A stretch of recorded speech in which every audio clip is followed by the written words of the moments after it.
Começa agora um programa que traz tudo sobre o livro mais lido em todos os tempos. Apresentamos O Som do Livro.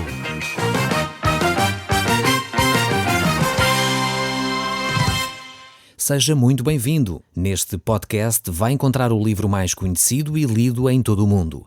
Vamos levá-lo numa viagem pela história da humanidade. Este é um audiolivro para si, para a sua família e sociedade em geral.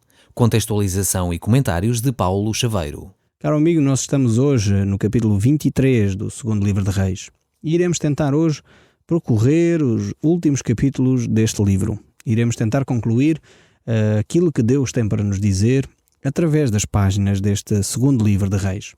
Por isso mesmo vamos tentar começar logo a olhar para estes textos. Nós no último capítulo que lemos e estudamos, vimos que Deus começou a usar o rei Josias, esse grande rei, para trazer um reavivamento à nação de Israel. E é exatamente neste processo que nós nos encontramos. Então, capítulo 23 do segundo livro de Reis, no verso 1. Se você tiver uma Bíblia e tiver em condições de a abrir e ler connosco, eu acho que seria ótimo, pois assim podia acompanhar de uma forma mais adequada aquilo que nós vamos dizendo sobre aquilo que Deus tem para nós. Então o verso 1 diz: Então deu ordens o rei a todos os anciãos de Judá e de Jerusalém para que se juntassem a ele. O rei subiu à casa do Senhor e com ele todos os homens de Judá. Todos os moradores de Jerusalém, os sacerdotes, os profetas e todo o povo, desde o menor até o maior. E leu diante deles todas as palavras do livro da aliança que foram encontradas na casa do Senhor. O rei se pôs em pé junto à coluna e fez aliança ante o Senhor para o seguirem, guardarem os mandamentos, os seus testemunhos e os seus estatutos de todo o coração e de toda a alma, cumprindo as palavras desta aliança que estava escrita naquele livro. E todo o povo anuiu a esta aliança. Aqui então encontramos o rei que continua a trazer esta reforma para o coração do povo. Ele procura trazer este reavivamento espiritual ao povo. Nós já notamos que este rei era um rei bom, um rei que procurava viver e aplicar na sua vida a palavra de Deus. E agora aqui nós vamos encontrar que ele vai estabelecer um acordo de relacionamento, um acordo que o povo aceitou, de se relacionar com Deus. É interessante ver que esse acordo é baseado no livro, na palavra do Senhor, na Bíblia. Eles estabelecem esse acordo com base na palavra de Deus. É fundamental para a nossa vida que o nosso relacionamento com Deus esteja alicerçado na sua própria palavra. É aí que nós vamos compreender quem Deus é aí que nós podemos entender o caráter de Deus e é aí que nós podemos realmente estabelecer o nosso relacionamento com Deus. Aqui o povo compreendeu esse relacionamento com Deus quando ouviu a lei do Senhor, quando ouviu a leitura da palavra de Deus. É meu desejo sincero e profundo e de toda a equipa da Rádio Transmundial que você que me está a ouvir e que está a ouvir a leitura da palavra de Deus, a explicação desta mesma palavra, possa entender e ao entender esta palavra possa estabelecer um acordo com Deus. Possa estabelecer um relacionamento profundo com Deus, com base na pessoa de Jesus Cristo. A palavra de Deus nos mostra claramente que é através da fé, é quando nós nos arrependemos do nosso pecado, nos voltamos para Cristo e compreendemos que só a atitude de Cristo na cruz, o sacrifício que Ele fez em nosso favor, nos pode perdoar os pecados. É quando nós compreendemos isso e dizemos a Deus: Senhor, eu aceito essa tua atitude, aceito pela fé que o sangue de Jesus Cristo me purifica de todo o pecado. Então aí nós estabelecemos um relacionamento com Deus. Aqui o povo, ao ouvir a palavra de Deus, compreendeu qual era a forma como se poderia relacionar com Deus. E por isso eles anuíram esse acordo, eles estabeleceram com Deus um pacto, podemos dizer assim. E estavam representados ali todas as entidades, desde as entidades políticas aos religiosos da época, quer na figura dos profetas, quer na figura dos sacerdotes, mas também o povo estava presente. E é só assim que realmente acontece um avivamento numa nação. quando as coisas começam de cima. Infelizmente, verificamos vezes demais que os nossos políticos não querem saber da pessoa de Deus. São pessoas que colocam Deus para segundo plano. De alguma forma, acham que Deus não é para pessoas inteligentes. Talvez pensem eles assim. Infelizmente, talvez eles próprios não se tenham dado com pessoas suficientemente inteligentes para encontrarem Deus nas coisas do dia a dia, nas coisas que são realmente simples da vida, onde Deus se revela. É pena que realmente os nossos líderes, sejam eles políticos, religiosos, de outras entidades, associações ou civis ou não encontrem Deus e não se voltem para Deus. Quando a nossa nação fizer isso, certamente Deus fará prosperar a nossa nação. É realmente feliz a nação que tem Deus como Senhor. Isso diz o Salmo 144. E é importante que cada nação possa se voltar para Deus e encontrar Deus. E quando isso acontece, Deus traz bênção sobre a nossa nação.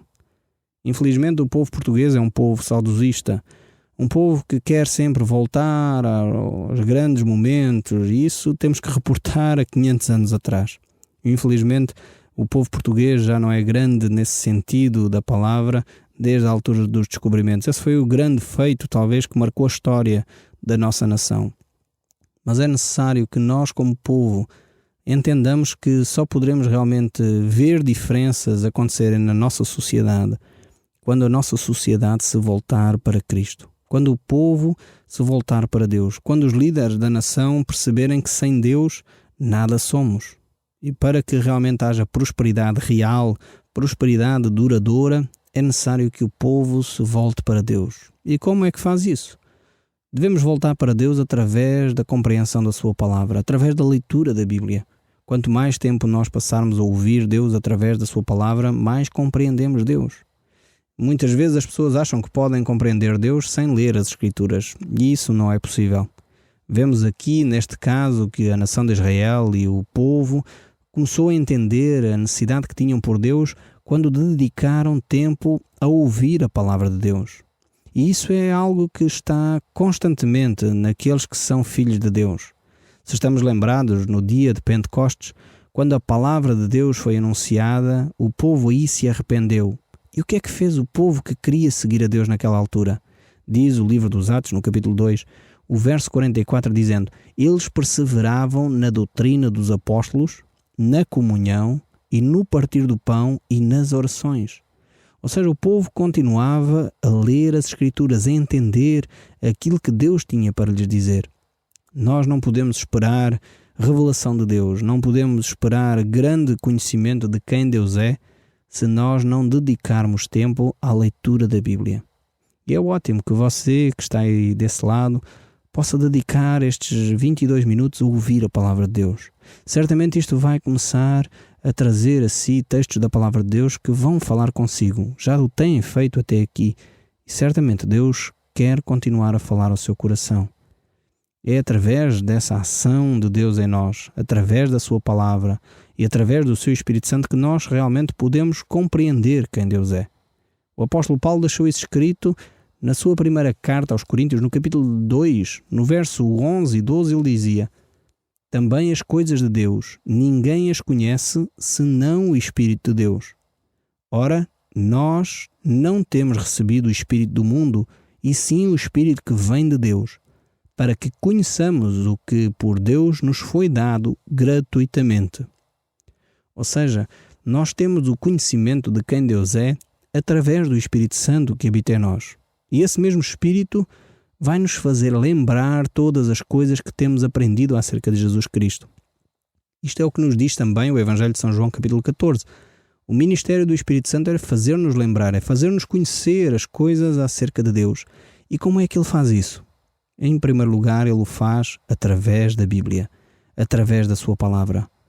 Quando nós nos afastamos da Bíblia, quando nós não tomamos tempo para ler as Escrituras, quando nós não tomamos tempo, talvez, para ouvir até este programa de rádio, então certamente nós não conhecemos Deus, não temos essa intimidade com Deus. Não podemos esperar que Deus se revele a nós se nós não gastamos tempo para conhecer Deus. É verdade que, por vezes, de uma forma extraordinária, o Espírito Santo de Deus vem e de uma outra forma ele se revela a nós. Mas isso são as exceções. Deus, por norma, se revela através da Bíblia. E quando Deus se revela de outra forma que não através das Escrituras, eu, por exemplo, tenho o hábito de pedir a Deus: Senhor, se isto é a tua vontade, não é o desejo do meu coração, não é um pensamento meu, então mostra-me na Bíblia que és tu que estás a falar comigo. Eu assim tenho a certeza absoluta que é Deus quem fala.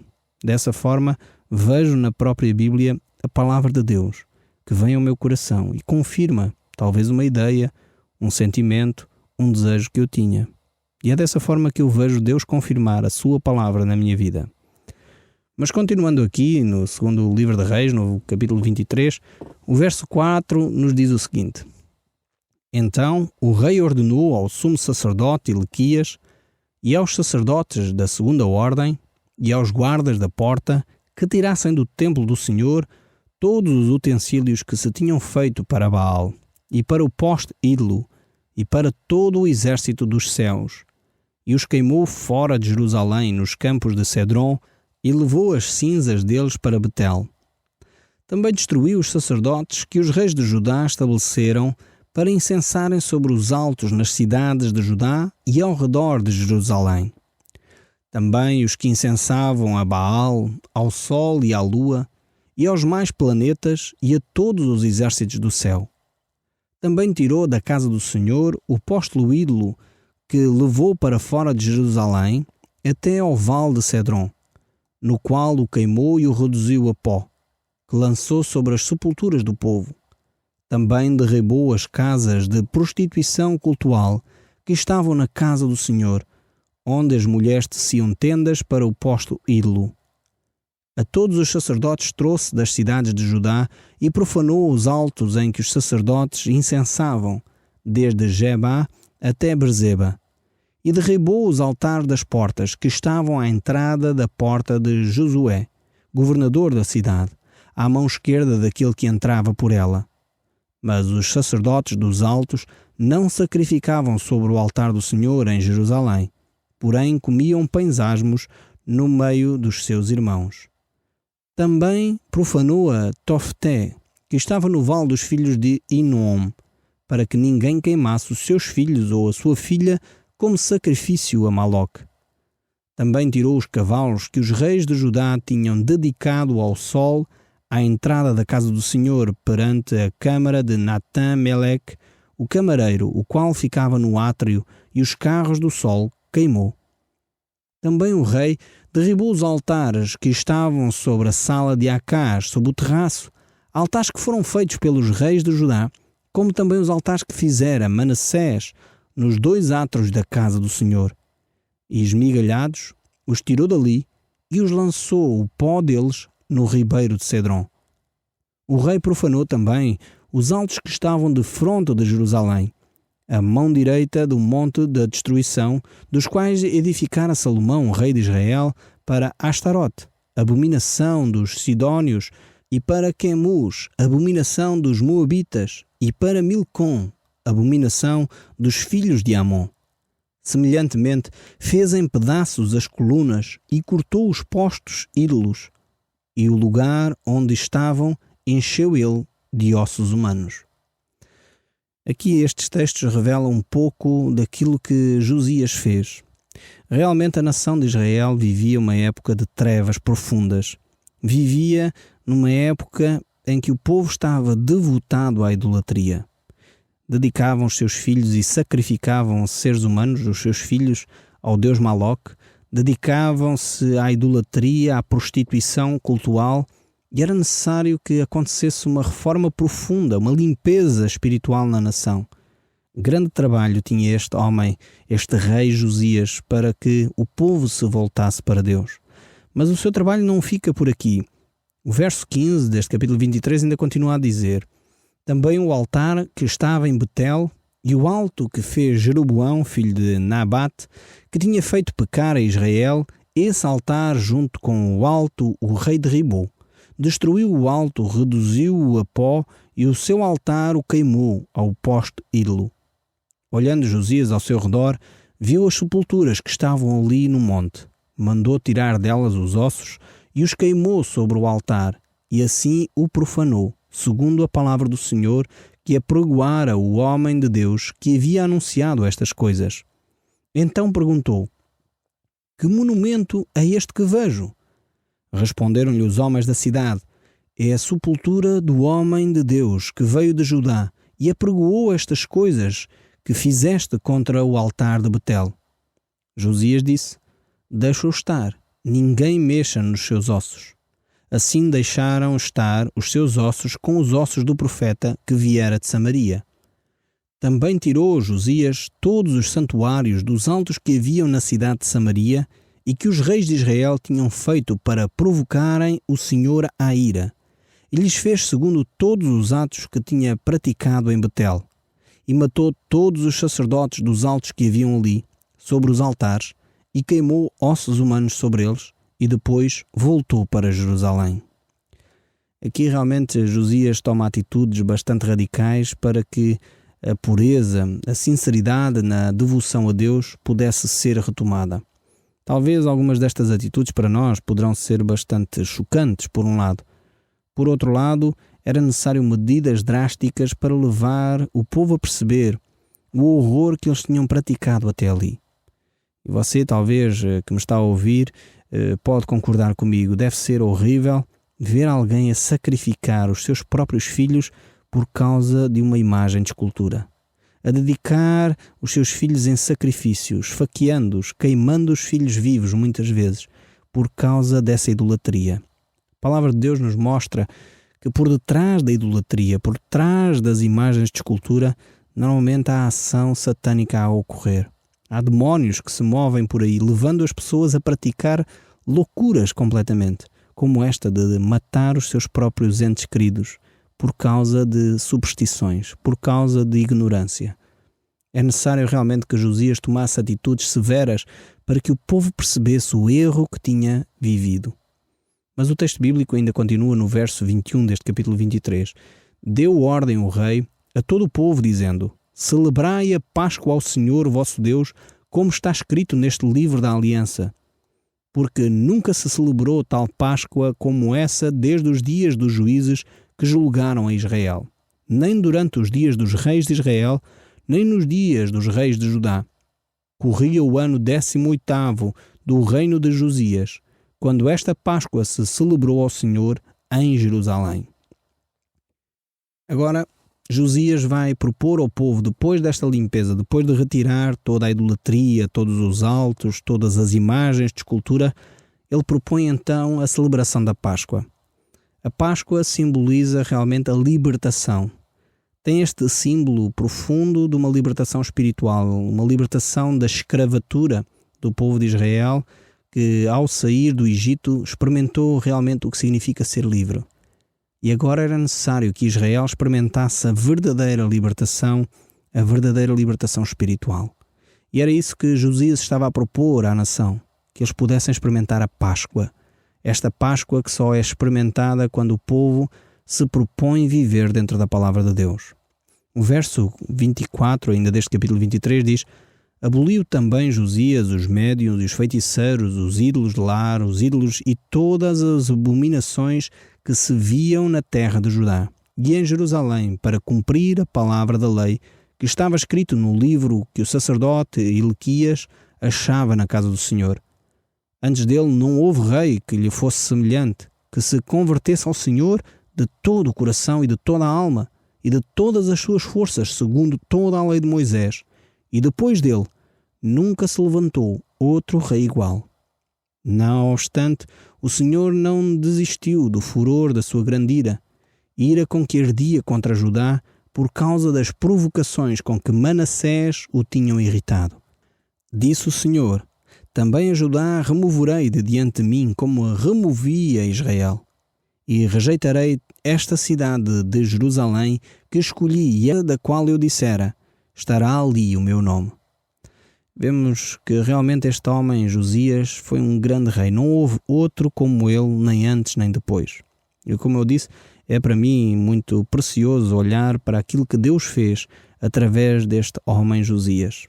O meu desejo é que a nossa nação possa encontrar um governante, um líder que possa promover entre nós uma reforma espiritual deste género, possa levar a nossa nação a abandonar a idolatria, a abandonar a feitiçaria, a abandonar toda a superstição, a abandonar todo aquele desânimo, aquela depressão em que a nossa nação muitas vezes vive, para podermos voltar-nos para Deus, para podermos experimentar uma vida e vida abundante que só pode ser encontrada em Cristo Jesus.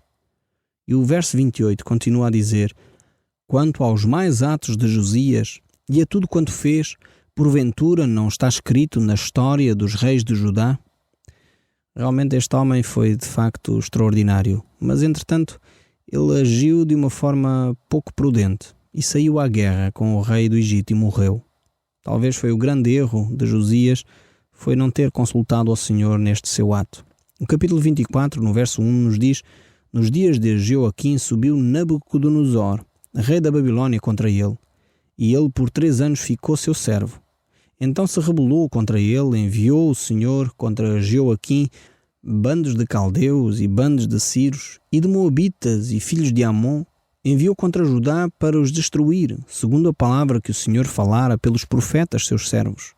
Com efeito, isso se sucedeu em Judá, por mandamento do Senhor, que o removeu da sua presença por causa dos pecados cometidos por Manassés, como também por causa do sangue inocente que ele derramou, com o qual encheu a cidade de Jerusalém. Por isso o Senhor não quis perdoar. Vemos aqui que Deus adiou o seu julgamento sobre a nação de Israel, mas ao mesmo tempo Manassés influenciou de tal forma a vida do povo de Israel que eles se mantiveram nesses mesmos pecados. Manassés derramou muito sangue inocente. Manassés foi o avô deste grande rei Josias. E por isso mesmo Deus disse: não poderia continuar a manter esta situação. Teria de haver justiça feita àqueles inocentes que morreram nas mãos de Manassés. Mas o texto bíblico continua-nos a mostrar, neste capítulo 24, que Deus permite que chegue então o Império Babilónico e ele tome a cidade de Judá. Sejam levados os seus príncipes, seja levado o povo para a Babilónia através deste ato. E nós vemos que assim é descrito aqui o cativeiro da nação de Israel. Esse cativeiro vai levar 70 anos, mas será também um tempo para a nação de Israel se purificar de toda a idolatria. E este será o período que Deus irá usar para restabelecer também a sua nação. O Som do Livro, uma produção da Rádio Transmundial de Portugal.